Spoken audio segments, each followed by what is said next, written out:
कॉलेजला जेव्हा होतो आणि पत्रकारितेत आलो तेव्हा मला बच्चूभाऊंबद्दल जे प्रश्न पडायचे ते मी अनेक वेळा त्यांना विचारले, पण आज पुन्हा मी ते विचारणार आहे. एक उत्सुकता असते, अशा बंडखोर असा निडर माणूस जो व्यवस्थेच्या पुढे छातीचा कोट करून उभा राहतो, हे सोपं नाहीये. पण हे सोपं करणं आणि कुठलंही मागे बॅकग्राऊंड नाहीये. मी परवाच एक व्हिडिओ बनवला होता की ज्यांना कुठलंही बॅकग्राऊंड नसतं त्याला स्वतःच ग्राउंड तयार करावं लागतं, स्वतःच करावं लागतं. त्याच्या डोक्यावर कोणाचा हात नसतो, त्याच्या हातात फक्त हातच असतात, त्याला फक्त हात असतात.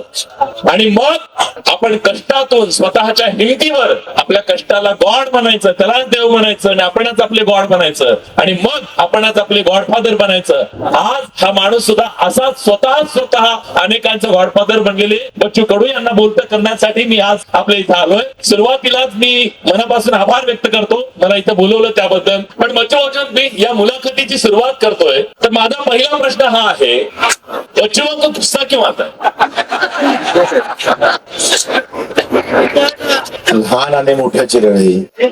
जेव्हा मोठा म्हणून लहानाला मारायला उठतं किंवा त्याला लुटायला म्हणजे समोर येतं. मला माहित आहे का, मी जेव्हा पहिल्यांदा आमदार झालो आणि एका म्हातारीला 11 वाजतापासून तर 5 वाजेपर्यंत कार्डातलं नाव कमी करण्यासाठी थांबावं लागलं, तेव्हा मला गुस्सा आला. पण मी रायपट मारली नाही, थेट कार्यक्रम आखला. गावागावात जाऊन गाव तिथं रावटी शासकीय यात्रा गावात. हमारा गुस्सा खाली थापड मारणे पुरतही नाही आहे. आम्ही फक्त थापड मारा पुरतच नाही आहे. मी राज्यातला पहिला आमदार होतोय का हे सगळे शासकीय अधिकारी फक्त म्हातारी डोळ्यासमोर आल्यामुळे, म्हणजे सगळे 32-38 कार्यालय मी 8 दिवस गावात फिरवले. 8 दिवस भर उन्हात 8 दिवस. आणि मला अजूनही आठवतं काय हे सगळे जण नागरलेल्या वावरात झोपवले आम्ही अधिकारी. नागरलेल्या वावरात तिथंच राहणं, घरी जाऊ दिलं ना 8 दिवस. 8 दिवस घरी तिथंच त्या आमच्या व्हिडिओवरच आंघोळ करायचे आमचे अधिकारी. अजूनही काही व्हिडिओ आमच्याकडे आहे, तुम्ही पाहिलं तर म्हणा काय पागल तर नाहीये. पागल असल्याशिवाय प्रहार थोडीच उभी राहिली. पण हे वेळ पहिलं कधी लागलं? साधारणपणे ग्रामीण भागात असं म्हणतात, असा एखादा जर मुलगा असेल जो समाजासाठी त्याला लढायचंय, आंदोलन करायची, त्याला वेडेपणा म्हणतात, बरोबर ना? आता ह्याचं काही खरं नाही म्हणतात, बरोबर ना? घरात म्हणतात बघा पोटा पाण्याचं, असं थोडंच चालतं, संसाराचं बघा, असं करा. हे सगळं करत असताना तुम्हाला वेळ कसं लागलं? तुम्हाला का वाटलं की ह्या पीडितांसाठी आपण लढलं पाहिजे, ह्या गरिबांसाठी आपण लढलं पाहिजे? का तुम्हाला असं वाटलं की आपण हा वेडेपणा केला पाहिजे? खरं तर आईची फार इच्छा होती. आई फार आम्हाला मार्गदर्शक होती. 350 गुन्हे दाखल झाले अशी बातमी आली आणि आई म्हणे 1000च झाली पाहिजे. क्या बात आहे. आई अशी असली पाहिजे, आई अशी असली पाहिजे. आपली आई म्हणत नाही, पण आपली आई पण म्हणे जेव्हा समाजासाठी आपण काहीतरी चांगलं करू. आज आईला अभिमान आहे तुमच्या गुन्ह्यांचा. हा बिलकुल. आईबद्दल तुम्ही खूप भावनिक आहात. आईमुळेच नाही, खरं तर आई म्हटलं तर माझ्या डोळ्यात पाणी बोलू शकत.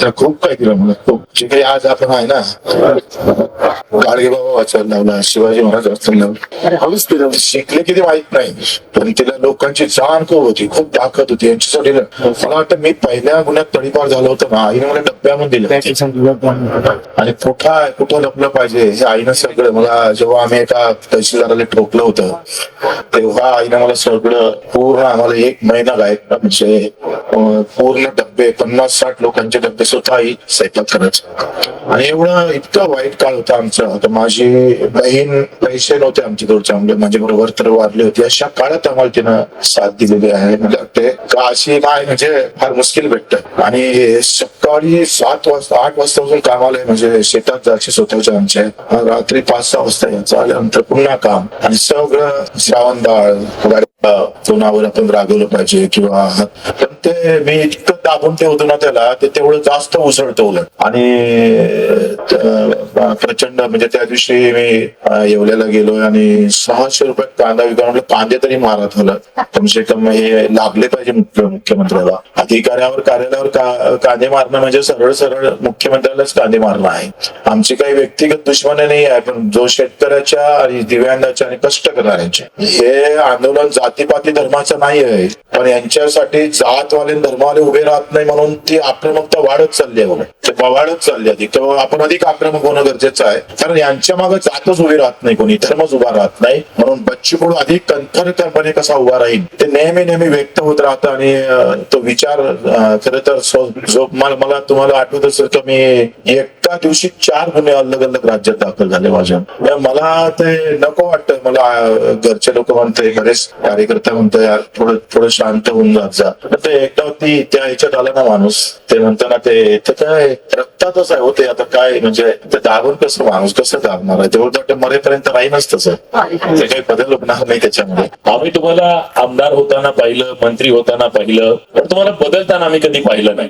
पण एक गोष्ट सतत अशी वाटते की ती एक प्रेरणा नक्की तुमच्या मनात काहीतरी आहे, जी प्रेरणा तुम्हाला इथल्या शेतकऱ्यांच्या बद्दल बोलायला भाग पाडते, लढायला भाग पाडते. तुम्ही म्हणालात की शेतकऱ्यांच्या सोबत कोणी उभं राहायला तयार नव्हतं, पण आम्हाला आठवतं आपण त्याच्यावर अनेक कार्यक्रम सुद्धा केले. शेतकरी कर्जमाफीचा विषय तुम्ही हातात घेतला, आज जी घोषणा करावी लागली त्याच्यात सिंहाचा वाटा तुमचा. तुम्ही व्यवस्थेशी लढत असताना शेतकऱ्याला न्याय देण्यासाठी काम केलं, पण आज जी शेतकऱ्यांची अवस्था आहे, इथल्या व्यवस्थेसाठी केवळ आत्महत्येचे आकडे आहेत त्यांच्यासाठी, पण ते जीव आहेत असं कुणाला वाटत नाही. हे असं का आहे? शेतकऱ्यांची ही अवस्था का आहे? मला वाटतं त्यात आम्ही पण शेतकरी म्हणून दोषी आहोत. आम्ही शेतकरी म्हणून जगलो का, शेतकरी म्हणून आम्हाला लढता आलं का, हे विचारलं पाहिजे ना स्वतःला. तर निवड सरकारला दोषी देऊन नाही चालत. सरकार तर दोषी आहेच नाही, कोणत्याही पक्षाचं असू दे. पण मी जिथपर्यंत शेतकरी म्हणून जगणार नाही, शेतकरी म्हणून लढणार नाही, तर आमच्या डोक्यातली जी जात घातल्या गेली ना, धर्म घातल्या गेला, तो एवढा ताकदीनं राजकारणी लोकांना हा विषय फार सोपे आहे. तुम्हाला माहित आहे का,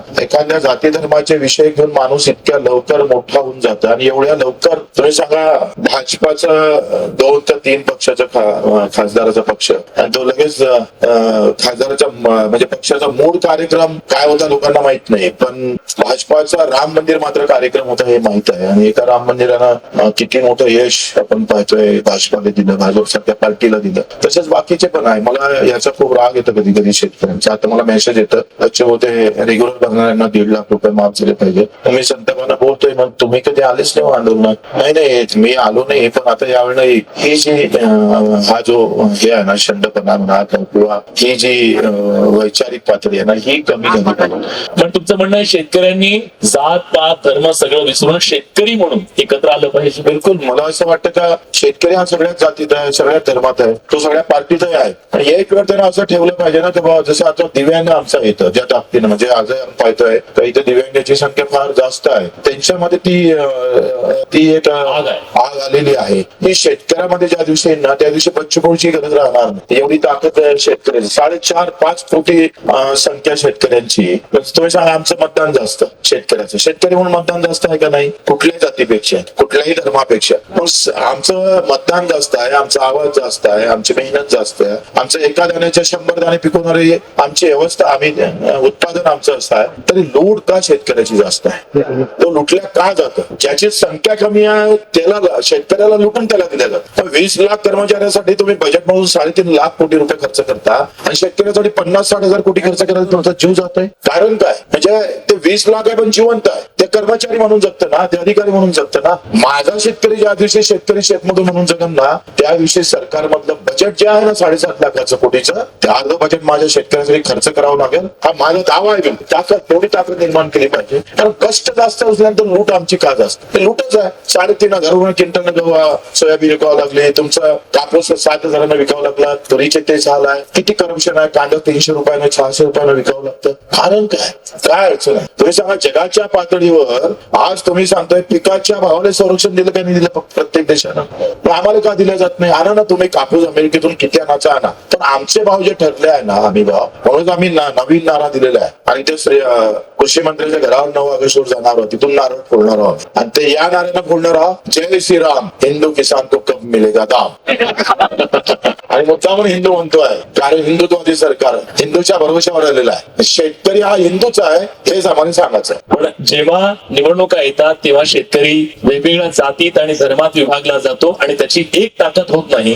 हा तुमचा खंत म्हणूया आपण त्याची. पण सध्या जगात युद्ध सुरू आहे, आपण बघतोय सगळ्या युद्धाचे चटके सगळेजण आपल्या खिशापर्यंत युद्ध घेऊन पोहोचलोय. पण बघा ना, या युद्धामध्ये प्रत्येक गोष्ट महाग झाली, सगळ्या गोष्टी महाग झाल्या. फक्त शेतकऱ्याचं अन्नधान्य तो जे पिकवतोय ते मात्र स्वस्त झालंय. किती दुर्दैव आहे. प्रत्येक प्रत्येक गोष्ट महाग झाली. पण शेतकऱ्याचं जे पिकवलेलं आहे ते मला तर वाटतं कधी कधी एक असं युद्ध व्हावं, मी काही युद्धवाला माणूस नाहीये, एक युद्ध व्हावं की त्या युद्धात फक्त शेतकऱ्याचे भाव वाढावे. राईट, वाट पाहत होतं युद्धाची. मला वाटतं ते युद्ध शेतकऱ्यांनीच लढायला हवं. आणि जे तुम्ही म्हणताय ना ते युद्ध असू शकेल कदाचित. आपल्या हक्काचं युद्ध, आपल्या न्यायाचं युद्ध शेतकऱ्यांना निश्चितपणे लढायला हवं. पण नेमकी अडचण काय आहे?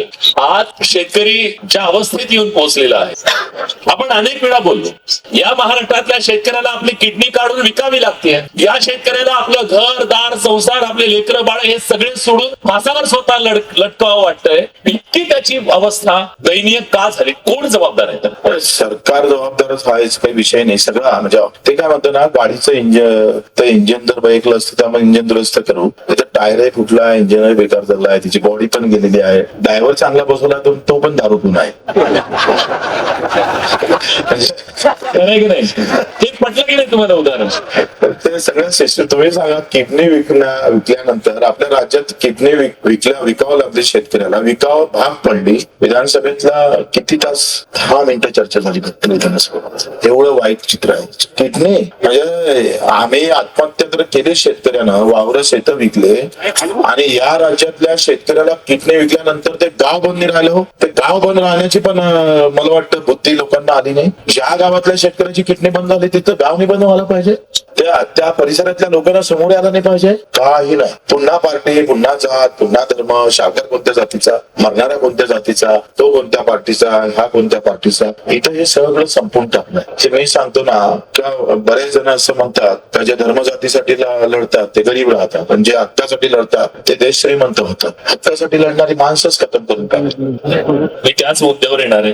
प्रहार पक्ष काढला, तुम्हाला हा पक्ष काढताना काय अभिप्रेत होतं? या महाराष्ट्राकडून काय अभिप्रेत होतं? ज्या कार्यकर्त्यांना तुम्ही प्रहार करायला शिकवलं त्यांच्याकडून काय अभिप्रेत होतं? मला तर म्हणजे मी जे स्वप्न पाहत होतोय, म्हणजे मला बरेचदा असे स्वप्न पडतं का मी पहिल्यांदा सुरुवात झाली माझ्या बातम्या यायला लागल्या सुरुवातला एकदम का बच्चू कडू जर तालुक्यात असला तर एकही अधिकारी गैरहजर नाही राहायचा. म्हणजे एवढी दहशत होती. म्हटलं इतक्यानं जमणार नाही, आपण माहीत झालं तर पॅन्डच सू झाली पाहिजे. एवढी दहशत करप्शन असणाऱ्या अधिकाऱ्यावर झाली पाहिजे. हार म्हणजे अशी की बिलकुल सच्चाई के लिए टूट पडे, कूद पडे, कुछ भी हो जाए. अशा पद्धतीची त्याचं नाव जरी घेतलं ना, इतक्या इमानदारीनं, इतक्या एखादा पेशंट जरी कुठं बिमार पडला ना तर डॉक्टर नंतर जाईल, सरकार नंतर जाईल, पण प्रहारचा कार्यकर्ता पहिले जाऊन तो वाचवत, असं आम्ही अभिप्राय. मला असं अजूनही वाटतं की माझा दिव्यांग या राज्याचं राजकारण करेल एवढ्या इतक्या ताकदीनं तो उभा राहील. एवढ्या ताकदीनं उभा राहील. एका मतदारसंघामध्ये 7,000 मतं आहे यांची, 7 ते 8,000 मतं आहे. हे पाडू शकतं कोणाला आणि जिंकून पण आणू शकतं. पण ते म्हणताना त्याची जाणीव जी असते ना, ते जाणीव नाही आहे. शेतकऱ्याला जाणीव नाही, मजुराला जाणीव नाही. कामगाराचे तुम्ही पाहा ना फॅक्टरीतले काय अवस्था आहे. लाखो लोक रोज वर्षाला तुम्ही सांगतोय 1000 ते 2000 लोक फॅक्टरीमध्ये काम करता मरतात. जाणीव संपवली व जाणीव व्यवस्थित या सगळ्या षडयंत्र आहे सगळं. आणि मग मी जे अपेक्षित केलं होतं, मला हे दिव्यांग आम्ही काही विचार नाही केला होता. 7व्या वर्षात ढोबळे ताई आणि सुरुवातीला काही कोट आम्ही तिथं पुण्यात गेलो होतो, हे असेच बसले होते लोक त्या दिव्यांग कार्यालयात, आणि तो आयुक्त चालला होता, त्यांना भेटला नाही. आम्ही घेतला कोट, म्हटलं मारतोय तर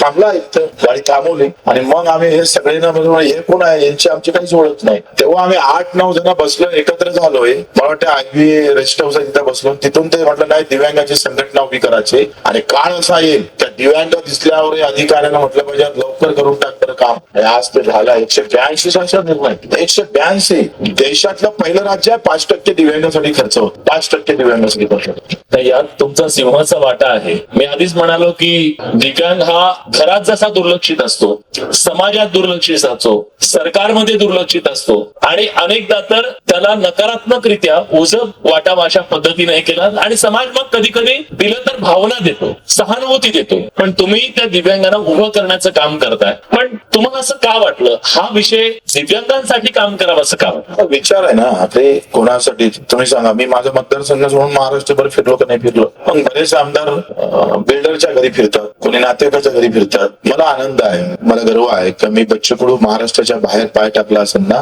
तो दिव्यांगाच्या घरीच टाकला. त्यांच्या घरापर्यंत प्रत्येक तालुक्यात गेला, एक जिल्ह्याने माझ्यावर गुन्हा दाखल नसेल. जिथं आहे मला असं वाटलं की नाही, यांना आपण ताकद दिली पाहिजे, बळ दिलं पाहिजे. आणि लढता आता आज आम्ही सांगतोय 2016चा कायदा आम्ही दिल्लीत जाऊन घेतला, 1 रुपया खर्च केला आणि दिव्यांगाने सगळ्यांनी स्वतः पैसे खर्च करून दिल्लीत आलंय. आणि दिल्लीत आम्ही सांगतोय 2 दिवस बसलो, कोणीच येत नव्हतं, सरळ महाराष्ट्र सदन मध्ये घुसलो. दिल्लीमध्ये 4 एजन्स्या काम करताय पोलीस खात्यांच्या, सगळ्यांना असं घुमवलं आम्ही व्यवस्थित, छत्रपती डोक्यात होते. आणि मग मंत्री डायरेक्ट महाराष्ट्र सदनला आले, म्हणे तुम इंदर कैसे आए, तुम पुलिस को पूछो हम कैसे आए, उसको पता रहते तो आते नहीं थे. पण हे खूप इंटरेस्टिंग आहे, तुमच्या आंदोलन खूप वेगवेगळी असतात, चकवा देणारी असतात, आणि तुमच्या आंदोलनाचे हे फंडे कोण शोधून काढतं, कोण डोकं कोण लावतं, कोणाचं डोकं असतं? लोकांमधूनच येतं. असं काय, आता मी सुरुवातीच्या काळात चक्का जाम सुरू होता असाच शेतकऱ्यांचा, आणि माझीच गाडी अडवली शेतकरी संघटनेवाल्यांनी. आमची कशाने अडवतो यार, आम्ही तर काहीच नाही, मला अडवून तुम्हाला काय फायदा होणार आहे, ते काही नाही, आपल्याला अडवायची आहे बस.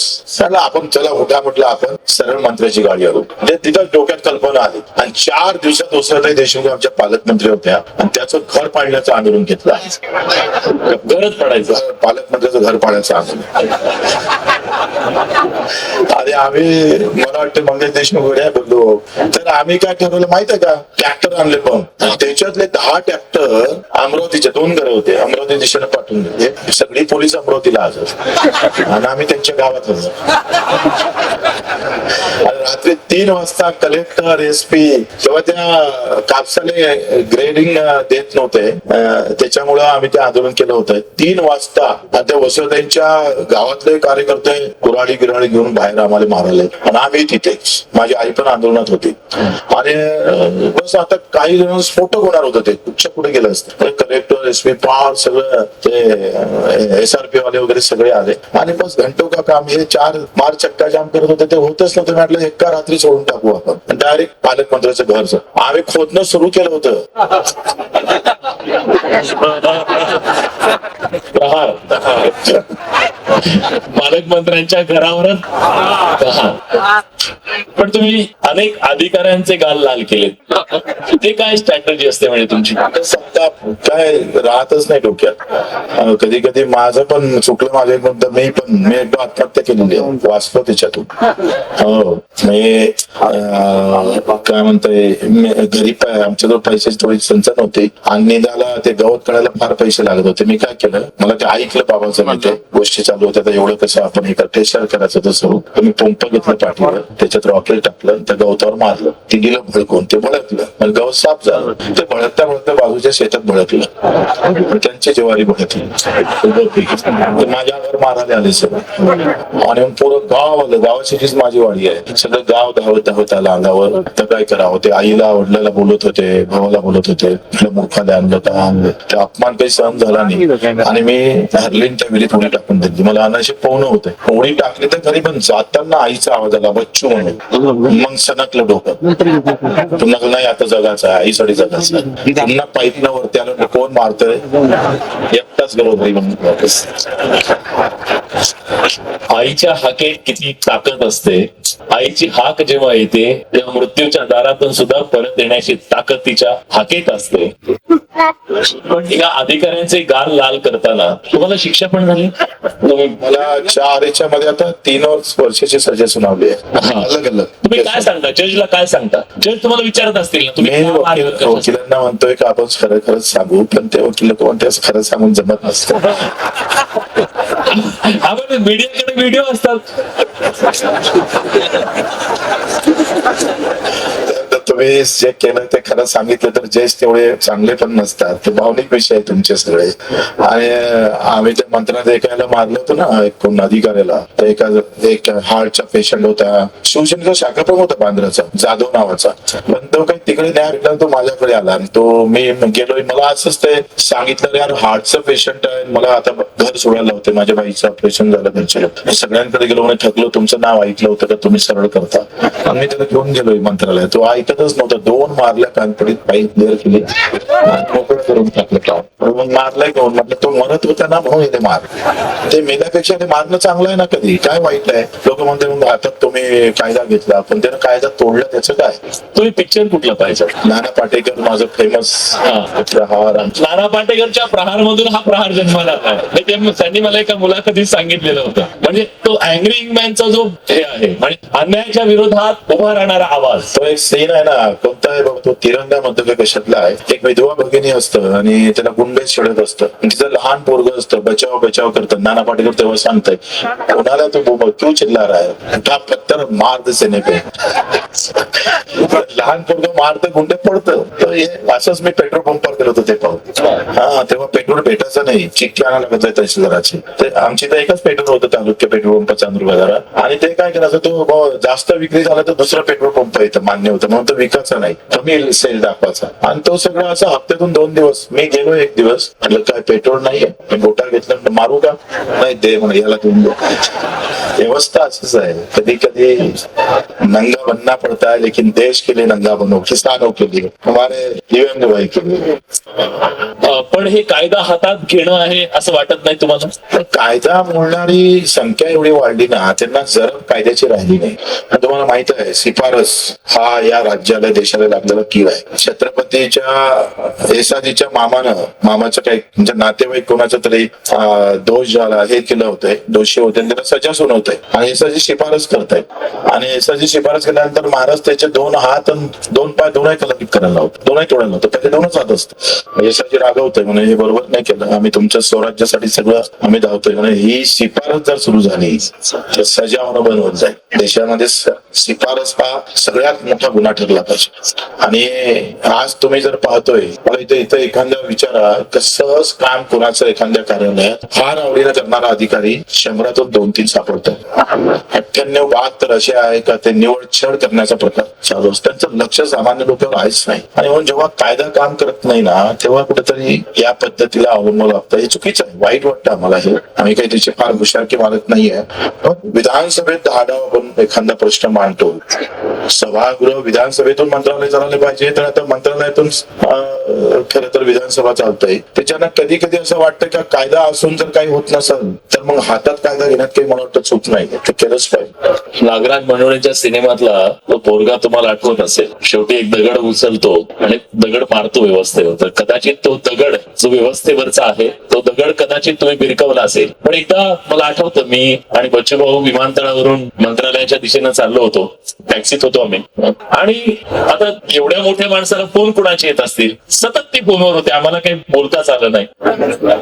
एक फोन गेला की दुसरा याचा. तर दिव्यांग बांधवांचे फोन असायचे राज्यभरातून. माझा हा प्रॉब्लेम माझा हा प्रॉब्लेम. ते ऐकायचे लगेच त्या अधिकाऱ्याला फोन करायचे लगेच सांगायचे हे कर मला हे कर. ते सतत चालू होतं त्यांचं. म्हणजे मंत्री असताना सुद्धा आपण एका दिव्यांग बांधवांना एवढा वेळ देणं कार्यकर्त्याला वेळ देणं हे तुम्ही करत असता. पण स्वतःला कधी वेळ मिळतो का तुम्हाला? 2 गोष्टीपैकी एक गोष्ट निवडावं लागतं. छत्रपतीनं हा विचार केला असता तर स्वराज्य निर्माण झालं नसतं. बाबासाहेबांना हा विचार केला असता तर घटना तयार झाली नसतं. आम्ही तर त्यांचे चले आहोत. एक साधारण सैनिक आहोत. आम्ही जर स्वतःचा विचार करतो म्हटलं तर मग याचाच कशाला विचार. एकतर आलो तर मग ते म्हणताना आईनं म्हणजे म्हटलंय 1000 झाले पाहिजे होते. 350 झाले. खंत वाटते पूर्ण. एकतर पूर्ण माती. मी कार्यकर्त्याला सांगत असतोय एकतर याच्यात देऊ नका. आले तर असं होऊ नये की तुमच्या घरी माणूस आला आणि तो परत गेला. हे होता कामा. पण हे सगळं करणं इतकं सोपं नाही आजच्या काळामध्ये. जेव्हा की राजकारणाकडे समाजाचा बघण्याचा दृष्टिकोन खूप वेगळा आहे. आणि राजकारण सुद्धा तसं झालेलं आहे. दादांच्या शब्दात सांगायचं तर राजकारण खूप वंगाळ झालं. आता ह्या वंगाळ राजकारणामध्ये तुमच्यासारख्या माणसाला टिकून राहणं किती अवघड आहे. राजकारण म्हणून ते कठीण आहे पण आंदोलन म्हणून ते सोपं पण आहे. लक्षात घ्या का आम्ही पूर्ण राजकारणी आहोत का तर बिलकुल नाही. आम्ही पहिले आंदोलक. आम्ही पहिले सेवक आहोत. पण हा बॅलन्स कसा करता मग? तर राहतच रक्तातच आहे ना. ते रक्तच तसं आहे. हो त्याच्यानं ते बॅलन्स ठेवायचं कामच पडत नाही. वाशिले कार्यक्रम दिलाय तसं ते करते. पण हे बघा राजकारणामध्ये असे अनेक प्रसंग आले असतील की जेव्हा आपल्या विचारांशी तडजोड करावी लागू शकते. अशा वेळी तुम्ही काय विचार करता? छत्रपतीचा विचार करायचा सरळ सरळ. छत्रपतीने खूप विचार केला. छत्रपतीनं ह्या ज्या गोष्टी आहे ना, ह्या फार अदलाबदल खूप, म्हणजे कधी आदिलशाहीला शह द्यायचा, कधी निजामशाहीला सोबत घ्यायचं, कशा पद्धतीनं आखरी हे सगळं करत असताना तुम्ही लक्षात घ्या का छत्रपती शिवाजी महाराजांना आम्ही का विसरत नाही, कारण हे सगळं करताना डोक्यात तर जनता होती, रयत होती, बाकी सब कुछ नाही था. त्याच्यासाठी सगळं काय करायचं. आम्ही गेलो ना गुवाहाटीला, पण दिव्यांग मंत्रालय खेचून आणलं ना, हे सर्वांना सांगतो. दुसऱ्या आमदाराला हे सांगताय, दुसरा आमदार काय म्हणाल, अबे गेलो ना गुवाहाटीला, मंत्री झालो ना आम्ही, पण आमची बोली भाषेत बदल काय, अबे गेलो ना गुवाहाटीला, मंत्री नाही झालो, मंत्रालय चाललं.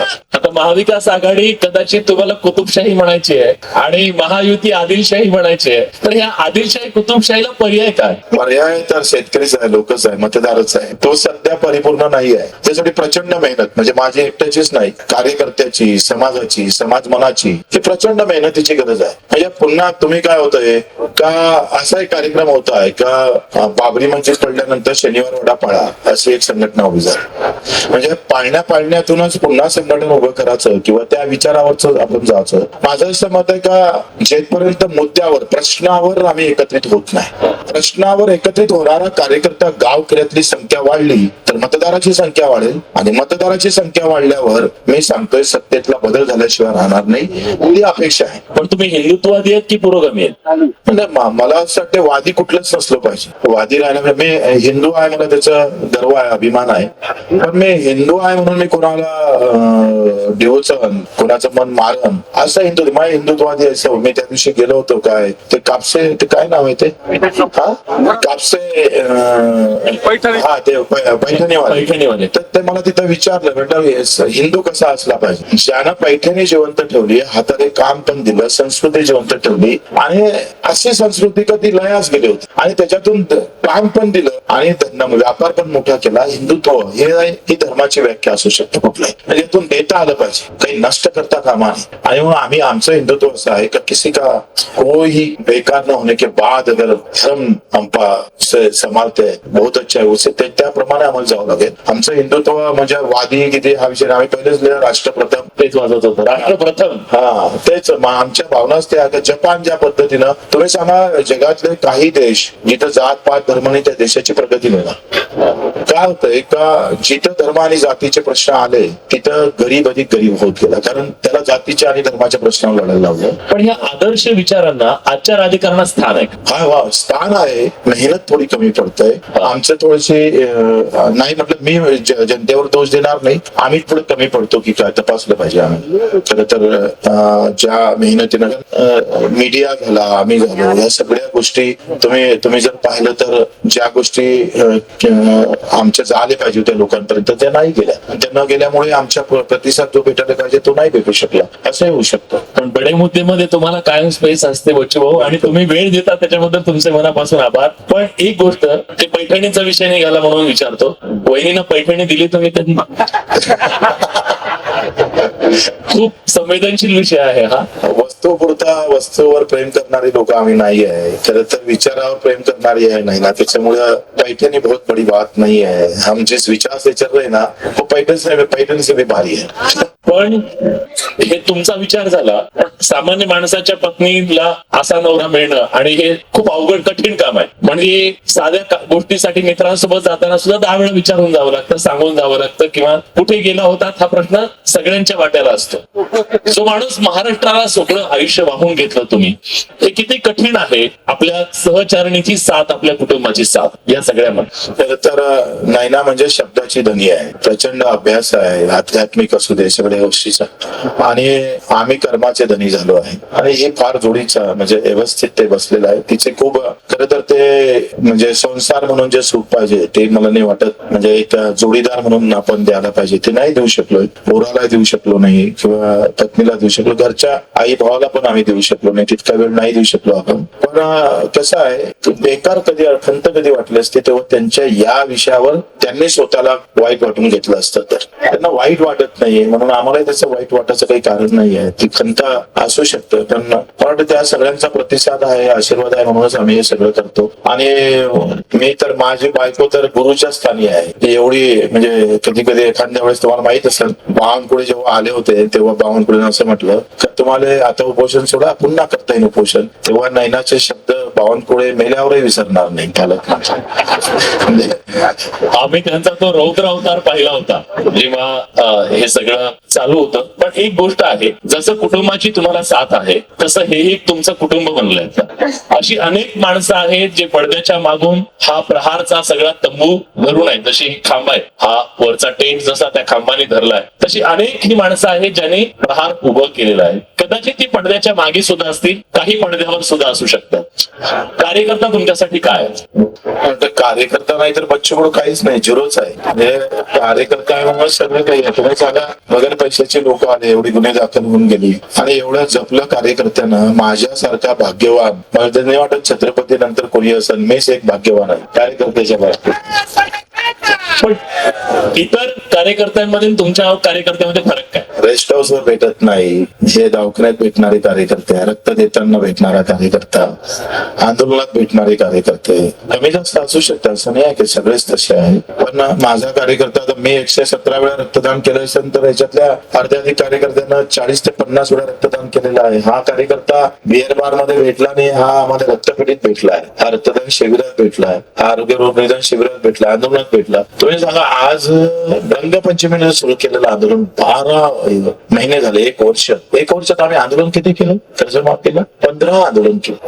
15 आंदोलन एकट्या कर्जमाफीसाठी एका वर्षात. त्यात 2,500 दिव्यांगाचे पगार वाढवलाय. त्या एका वर्षात 1,000 रुपये भेटणारे 1500, 15,000 2,500 रुपये दिव्यांगाचे वाढले, कर्जमुक्ती झाली. दुसरं घरकुलाचे 50,000 भेटले. जे भूमिहीन होते मजूर त्यांना विमा हप्ता लागून होता, अपघात विमा गोपीनाथजी मुंडेच्या नावाचा, तो शेतकऱ्यांना लागू होता, तो आता मजुरांना लागू झाला. हे एका वर्षात आमचा कार्यकर्ता त्याचा जर खर्च काढला ना आणि स्वतःच्या गाड्या जरी ऑनलाईन पकडला तर 5 ते 7 कोटी रोज जातात. यांनी केलंय सगळं खर्च. आम्ही फक्त धावत गेलो. बच्चू कडू जरी चढत राहिला ना, त्याच्या मागे जी ताकद आहे ना, ऊर्जा आहे ना, ती सगळी कार्यकर्त्याची आहे. हे आहे म्हणूनच मी तर सांगतो ना, इतक्या कार्यकर्त्यावर आम्ही हमी भाव, जे दिल्लीचं सरकार आम्ही पाहतो आंदोलन घेऊ शकले नाही ना, तेवढे आम्ही हे इतक्या जण घेऊन दाखवूच बिलकुल. आम्ही सळूचे फळं करू, हा फरक आहे. हा जिल्हा परिषदसाठी लाईन मध्ये लागणारा कार्यकर्ता नाही, आंदोलनासाठी लाईन मध्ये लागणारा कार्यकर्ता. आणि हे सोपं नाहीये. जेव्हा की चळवळी संपत आहेत, लढण्याची उर्मी असणारा कार्यकर्ता संपतोय. आज जसं काही कॉर्पोरेट आहे, कॉर्पोरेट असावं अशा पद्धतीने पक्ष चालतायत. आणि मग अशा वेळी सुद्धा ही चळवळ जिवंत ठेवणं, चळवळ्या कार्यकर्ता जिवंत ठेवणं आणि त्या कार्यकर्त्याच्या मनातली उर्मी कायम ठेवणं, हे नेत्यासमोरचं किती मोठं आव्हान आहे आजच्या काळात. मला वाटतं सध्या तर आम्ही रोज याच्या बाबतीत अस्थिर होत राहतो. नेहमी बरेचदा असं होतं तेव्हा ह्या सगळ्या अशा अवस्थेमध्ये आपण टिकून राहतो नाही. बरेचदा असं येतं का आज एक सकाळचं सत्र होतं तर आपण राजकारणी कधी बनवू, आपले जिल्हा परिषद सदस्य कसे होणार, आपले नगरसेवक कसे होणार, कधी होणार आहे, आपण आमदारकीपर्यंत जाणार, कधी जाणार. त्या अशा सगळ्या याच्यामध्ये आम्ही विसरून, मी तर स्वतः विसरून गेलो, काही कार्यकर्ते विसरून गेलो. आमच्या डोक्यातली आता जमावाची आमची कारणं काय आहे, महिन्याभरात वर्षभरात आम्ही जमा कशा झालो, कर्जमुक्तीसाठी, बाकीचे जमा झाले जिल्हा परिषदसाठी. ही जर धीरे धीरे वाढत गेला, यांनी जर अजून सगळ्यांनी जर 100-200 जर कार्यकर्ते जमा केले ना, मी सांगतोय ह्या हिंदुस्थानात इतिहास रचल. आम्ही निराशावादी नाही आहे, आम्ही सोडणार. तुम्ही म्हणता ते बरोबर आहे का?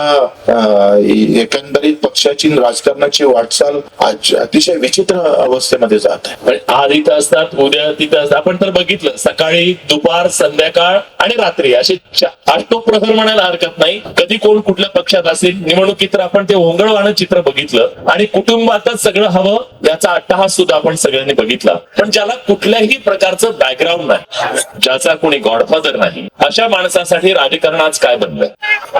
असं नाहीये. मी आता 4 वेळेस निवडून आलोय.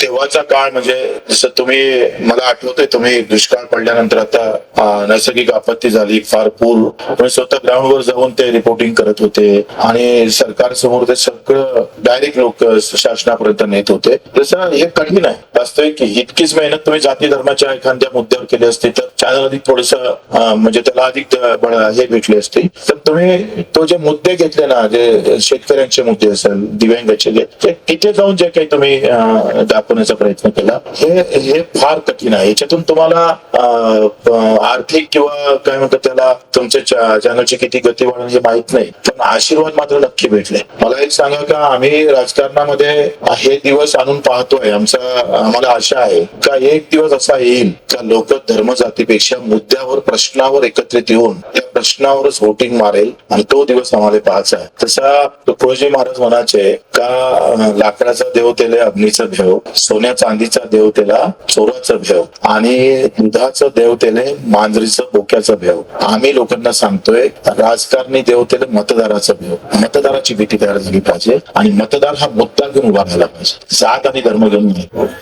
तुमचं हे वाक्य शब्दशः खरं ठरो आणि आपल्या देशातलं राजकारण त्या पातळीवर जावं ही अपेक्षा आहे. आणि निश्चितपणे मला वाटतं की सामान्य माणसाला काय हवंय त्याचे काही फार मोठे प्रश्न नाहीये. छोट्या छोट्या प्रश्नामध्ये तो गुरफटलेला आहे आणि त्याला त्याच्या छोट्या छोट्या प्रश्नाची सोडवणूक करता करता पिढ्या खपतात माणसांच्या. म्हणजे आता ह्या दिव्यांग बांधवांच्या हक्काची लढाई 70 वर्षामध्ये कुणाला त्यांच्याकडे बघावं सुद्धा वाटू नये ही किती मोठी दुर्दैवाची गोष्ट आहे. पण मी त्या कार्यकर्त्यांबद्दल बोलतो आणि कौतुकही मला करावं वाटतं, कारण आज एवढं मोठं एक उद्याच्या पिढीसाठी तुम्ही उभं केलं. हे मुलांच्यासाठी नोकरी व्यवसायाच्या साठी कन्स्ट्रक्टिव्ह काम राजकारणात येऊन सुद्धा ज्यांनी हे उभं केलं ते कधी पडद्यावर सुद्धा नसतात. आणि असे कार्यकर्ते असणं हे कुठल्याही संघटनेचं कुठल्याही नेतृत्वाचं किती मोठं एक बॅकबोन असतं. संतोष पवार आहे, त्यांनी ही अकॅडमी सुरू केली. आमचा दुरून संबंध होता. एका आंदोलनातून त्यांची भेट झाली आणि त्यांनीच उद्घाटनानिमित्त काय करायला पाहिजे तर म्हटलं आपल्याजवळ पैसा नाही आहे कार्यशाळा वगैरे घ्यायला, हे काही व्यवस्था नाही आहे म्हणून आपलं उद्घाटनही करू आणि कार्यशाळा पण 2 दिवसाची करू. खरं तर अतिशय झिरो बजेटमध्ये कुठलाही हे न लागता आणि हे जे अशा जर कार्यकर्ते उभे राहिले, संतोष पवार, काही कार्यकर्ते आंदोलनाच्या प्रत्यक्षरित्या उभे राहणाऱ्या कार्यकर्ता, काही त्या आंदोलनाला बळ वेगळ्या प्रकार पद्धतीचं बळ देणारा कार्यकर्ता, तुम्ही सांगा 4.5-5 कोटी रुपये खर्च आहे पूर्ण वर्षभराच्या आंदोलनाचा. लहान गोष्ट नाही आहे. आमच्यावर टीका टिप्पणी झाली, आम्ही स्वतःने केली, पण हे यांनीच केली. प्रत्येक कोणा उपटात कोणी स्वतःच्या गावून गाडी घेऊन आले असेल, कोणी आंदोलनात सहभागी झाले असेल, आपले यांनी स्वतःच्या खिशातूनच केलेले आहे. लक्षात घ्या, आमच्यावर टीका टिप्पणी एवढी झाली का जेव्हा आम्ही नागपूरहून डायरेक्ट मुंबईला मिटिंगला आलो तेव्हा ते चॉकलेट घेऊन आले, अशा काय काय ते मला आठवतही नाही. या सगळ्यांच्यात आम्ही जिवंत राहिलो. आमचा कार्यकर्ता खचला नाही, उलट त्याला तोंड दिलं आणि सरकारनं उत्तरही दिलं कर्जमाफीची घोषणा झाली. म्हणजे हे जे मिळवतं ना हे माहित आहे आम्हाला का हे सगळं फार किचकट विषय आहे. म्हणजे मी जर हे इतकं 1 वर्ष जातीसाठी केलं असतं ना, मी सांगतोय तुम्हाला दाव्यानं सांगितलं असतं पुढच्या वेळेला 25 आमदार घेऊन येतो म्हणून विधानसभेत.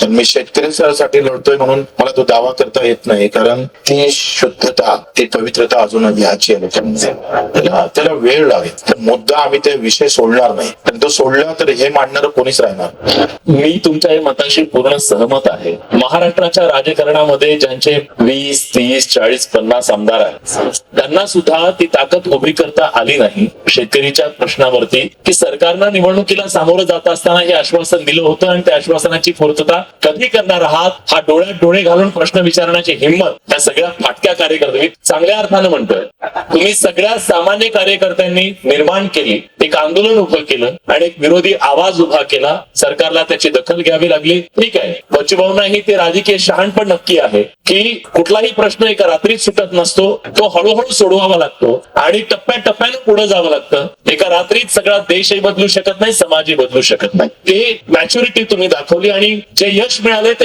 यश घेत तुम्ही पुढे जात राहिला. पण हा पक्ष पुढे नेलं आजच्या या सगळ्या काळामध्ये, जेव्हा की भले प्रचंड मोठी सत्तेत राहिलेले पक्ष सुद्धा आज अतिशय केविलवाण्या परिस्थितीमध्ये येऊन पोहोचलेले आहेत. अशा वेळी ह्या कार्यकर्त्याची ऊर्जा टिकवणं, हा पक्ष टिकवणं खूप चॅलेंजिंग असणार आहे. काय अजेंडा देणार आहे तुम्ही या कार्यकर्त्यांना? पहिली गोष्ट तर कसं आहे, निवडून येणं म्हणजे राजकारण करणं असं जे समीकरण आहे ते तोडलं पाहिजे.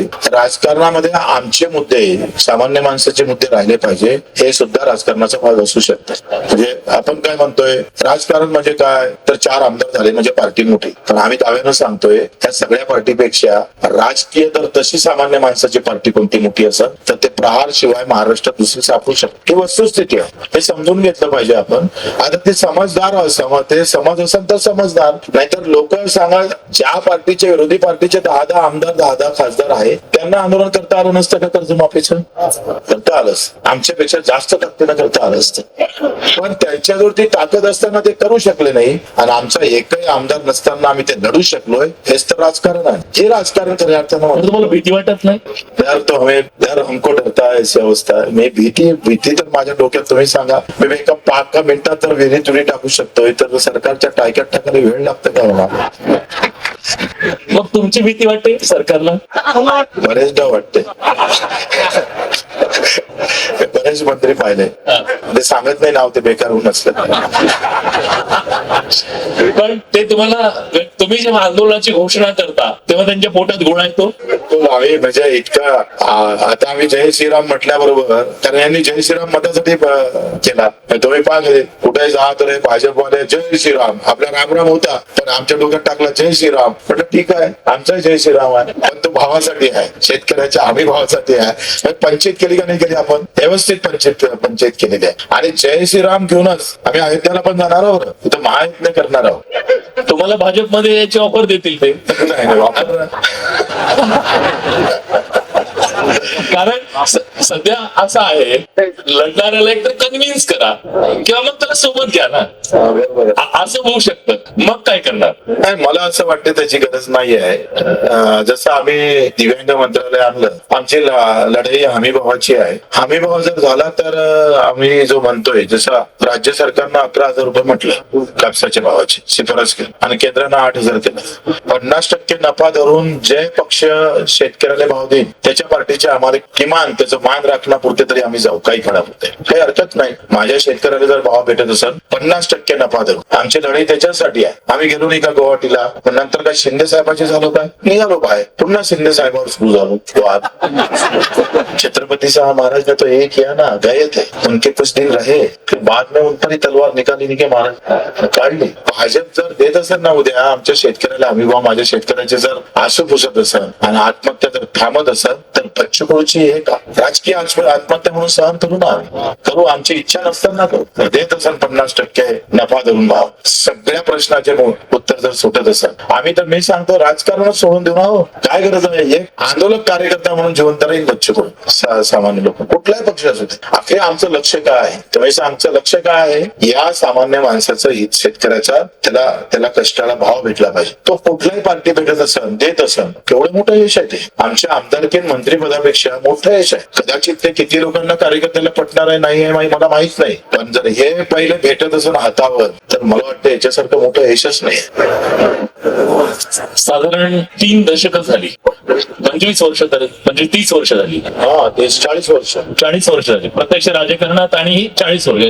4 दशकांचा हा प्रवास काही सोपा असणार नाही. तो अनेक उलथापालथींचा राहिला, अनेक आंदोलनांचा राहिला, लाट्या काठ्या खाल्ल्या, उपाशी झोपलात, उपोषणं केली, आंदोलनं केली, हे सगळं केलं. पण सुरुवातीला तुम्ही सांगितलं आईनं दिलेला तो विचार होता. पण 40 वर्षाच्या नंतर जेव्हा आई आठवते तेव्हा आईला नक्की तुमचा अभिमान वाटत असेल की ज्या विचारानं तुम्ही सुरुवात केली त्या विचाराशी तुम्ही बांधील राहिला. पण अशी कुठली गोष्ट आहे जी केल्यावर आईला नक्की वाटेल शाबास बच्चू? जेव्हा कर्जमाफीची घोषणा झाली ना, म्हणजे तेव्हा आई असती तर तिला खूप अभिमान वाटला असता. जेव्हा दिव्यांगांचा 2,500 रुपये महिना झाला, दिव्यांग मंत्रालय झालं, आईला ते आमदार की कधीच पट असेल. तिला कधी कधी भीती वाटायचं का आमदार झाल्यानंतर हा शांततेने बसणार, पण तिला हे नेहमी वाटायचं का हा लढत राहिला पाहिजे, सामान्य लोकांसाठी हा जिवंत असला पाहिजे, तो कधी मेलेल्या अवस्थेत असता कामा नये. हे जर जेव्हा आंदोलनाला भेटणारे यश असेल किंवा रक्तदान करून आलं तर तिला मोठा आनंद राहायचा. जेव्हा 100 रक्तदान पूर्ण केलं तेव्हा आईनं मला हार घालून सत्कार केला होता. म्हणजे बऱ्याच आई असे म्हणतात रक्तदान करू नको, पण माझी पहिली म्हणजे आई असेल तिनं मला हार घालून सत्कार केला होता, 100 पूर्ण केला.